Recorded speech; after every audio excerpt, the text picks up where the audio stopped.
सभी रानियों ने कहा कि प्रभु, जो इस जीवन के भंवर से हमें हाथ पकड़कर उबार दे, उससे बड़ा पति परमेश्वर कौन होगा। और अब हम क्या मुंह लेकर जाएंगे उन पतियों के पास। इतने वर्षों तक हम इस असुर के पास रही हैं, क्या वो हमें पवित्र समझेंगे? वो नहीं समझेंगे। और हम जानते हैं अपवित्र को और भोगी को और योगी को केवल आप ही ग्रहण करते हैं। अब आप हमें अपनी शरण में लीजिए। आप ठुकराई आप लाई, अब हम आपके पास ही रहेंगे। तब भगवान ने 16,100 रानियों को एक ही मंडप में अपना नाम दिया। और सभी रानियों से, जो 8 पटरानियां हैं भगवान की, उनसे 10-10 पुत्रों की प्राप्ति हुई है। और रुक्मिणी जी को पहले पुत्र की प्राप्ति प्रद्युम्न की हुई थी, जो कामदेव जी के ही अवतार थे। गोवर्धन पूजा के समय, रासलीला के समय मैंने आपको वर्णन किया था। तो भगवान के विवाह संपन्न हुए, 16,108 विवाह संपन्न हुए। अब आगे की कथा में आते हैं कृष्ण सुदामा मिलन पर। सुदामा जी एक गरीब ब्राह्मण, 1 वर्ष की आयु, 1 वर्ष तक माता देवकी ने सुदामा जी को, भगवान श्री कृष्ण को गुरुकुल भेजा था, जहां से भगवान की भेंट हुई थी सुदामा जी से। सुदामा जी के पास जो पोटली थी, जो चनों की पोटली थी, वो श्रापित पोटली थी। भूख के लिए एक बार सुदामा जी ने कहा, कृष्ण ने कहा कि गुरु माता, हमें भूख लगी है, कुछ दे दीजिए। तब गुरु माता ने अपने आश्रम में चने की पोटली पड़ी हुई थी, और वो थी एक गुड़िया की पोटली। एक गुड़िया ने उन चनों को मांग कर इकट्ठा किया था, जहां चोर हीरे समझकर उसको चुरा ले जाते हैं, और वो संदीपन ऋषि के आश्रम में डाल जाते हैं, जहां भगवान गुरुकुल में थे, शिक्षा ग्रहण कर रहे थे। उस बुढ़िया ने बिलखते हुए, भूख से व्याकुल होते हुए उस पोटली को श्राप दे दिया था, जो भी उन चनों को खाता तो वो आजीवन गरीब हो जाए। सुदामा ये बात जानते थे कि अगर भगवान गरीब हो गए, अगर भगवान ने, कृष्ण ने अगर इन चनों को खा लिया, तो हम जैसे गरीब जाएंगे कहां।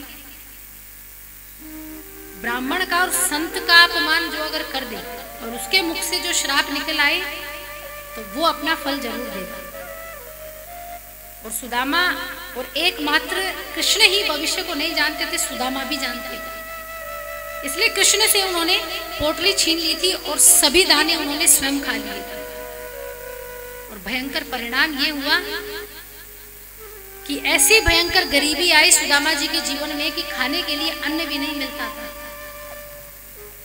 उनकी पत्नी हर रोज शिकायत करती भगवान से, लेकिन सुदामा जी ने कभी शिकायत नहीं की। भगवान अंतिम परीक्षा लेना चाहते थे इस संतुष्ट ब्राह्मण की, सुदामा जी। कहीं से सुदामा जी को भोजन मिल गया, थालियां परोसी। 4 भिक्षुक द्वार पर आ खड़े हुए, जो भगवान का ही रूप।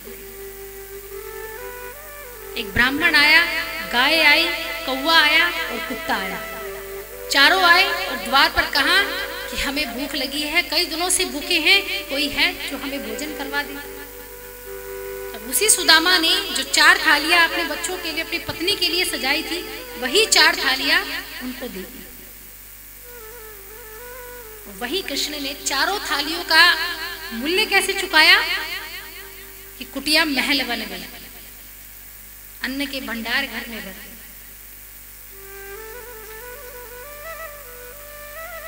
सुशीला ने कहा कि मैंने सुना है कि तुम्हारे मित्र हैं श्री कृष्ण, क्या तुम्हारा मन नहीं करता उससे मिलने के लिए? सुदामा जी ने कहा कि मन तो बड़ा करता है, पर क्या करूं, जाऊं कैसे, वो इतनी दूर बसा है, द्वारिकाधीश है, राजा है। सुशीला ने कहा कि तुम मिलकर आओ।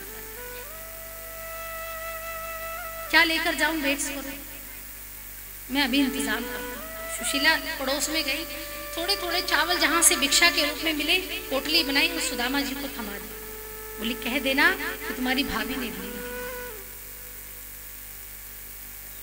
आज सुदामा जी कृष्ण से मिलने गए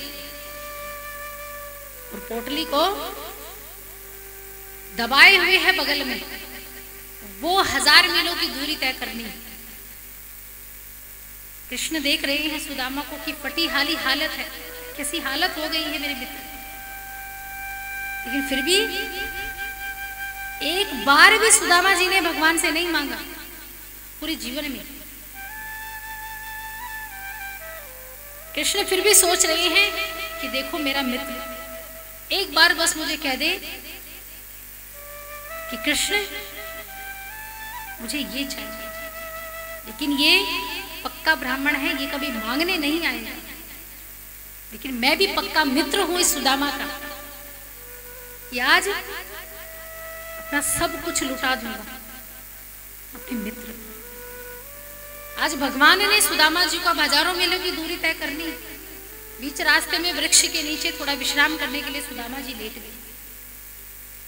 भगवान आए और भगवान ने सुदामा को अपनी गोदी में उठाया, गोदी में उठाकर रोते हुए अपने महल के बाहर छोड़ दिया। सुदामा जी की जैसे ही आंखें खुली तो देखा मैं इतनी जल्दी पहुंच गई, अभी तो आधा रास्ता भी तय नहीं किया था, और द्वारिकाधीश के महल के बाहर।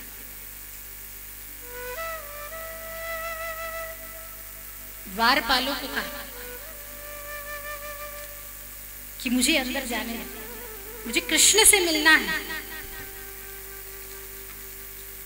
अब द्वारपालों ने देखा कि इतना गरीब मनुष्य है और कैसा ये प्राणी है, ऐसी हालत देखकर तो कोई भी अंदर ना जाने दे, और वो भी भगवान से, राजा से। तो वो सुदामा द्वार पर खड़े होकर द्वारपालों से मिन्नतें करते हैं अंदर जाने की। अरे द्वारपालों कन्हैया से कह दो कि दर पे सुदामा गरीब आ गया है। भटकते भटकते न जाने कहाँ से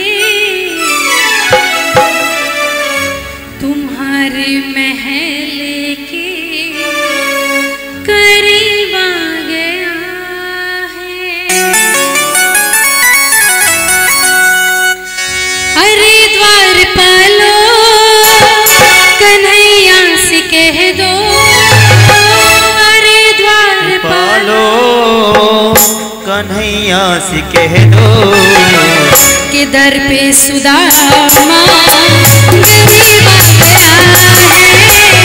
दर पर सुदामा गरीब आ गया है।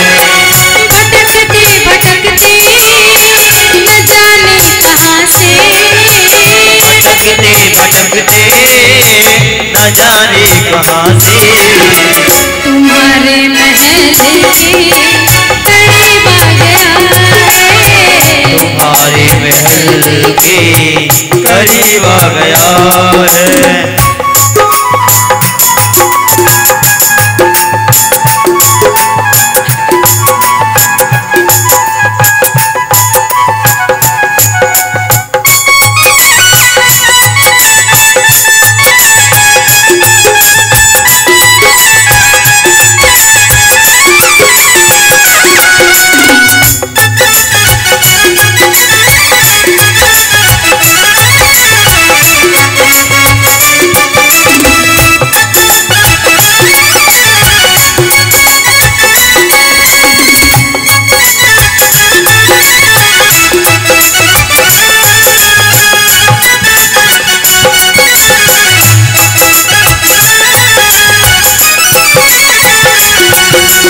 सुदामा कहते हैं बस एक बार जैसे जैसे मैं कहता हूँ वो सब कन्हैया से जाकर कहते हैं। क्या? न सर पे है पगड़ी न तन पे है जामा, बता दो कन्हैया को नाम है सुदामा हो। बता दो कन्हैया को नाम है सुदामा हो। बता दो कन्हैया को नाम है सुदामा। बस एक बार मोहन से जाकर के कह एक बार मोहे से जा करके कह दो कि मिलने सखा बद नसीब आ गया है। दर पे सुदामा गरीब आ गया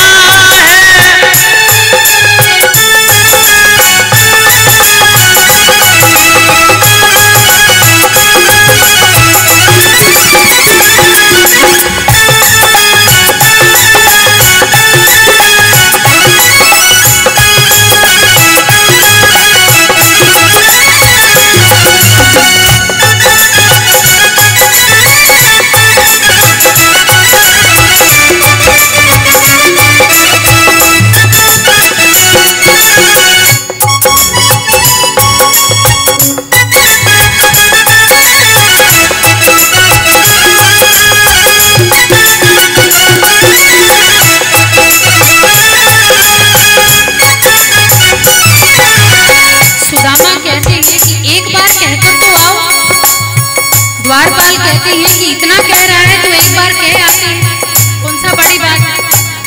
तब द्वारपाल जाते हैं और भगवान से कहते हैं कि कोई मित्र सुदामा मिलने आया है। तो भगवान की क्या प्रतिक्रिया रहती है?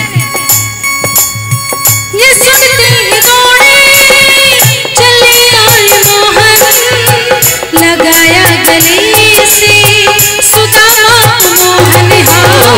लगाया गले से सुदामा को मोहन हो, लगाया गले से सुदामा को मोहन हो। हुआ रुक्मणी को बहुत ही अचंभा, हुआ रुक्मणी को बहुत ही अचंभा कि मेहमान कैसा अजीब आ गया है। दरी में सुदामा गरीब आ गया है।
सुदामा जी को लेकर आते हैं, अपने सिंहासन पर बैठाते हैं। पैरों को धोने के लिए जैसे ही झुकते हैं तो देखते हैं कि पैरों में कांटे छुपे हुए हैं, छाले पड़े हुए हैं।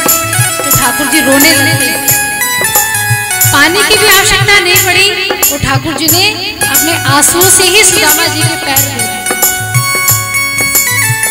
बराबर में अपने सुदामा बिठाए, चरण आंसुओं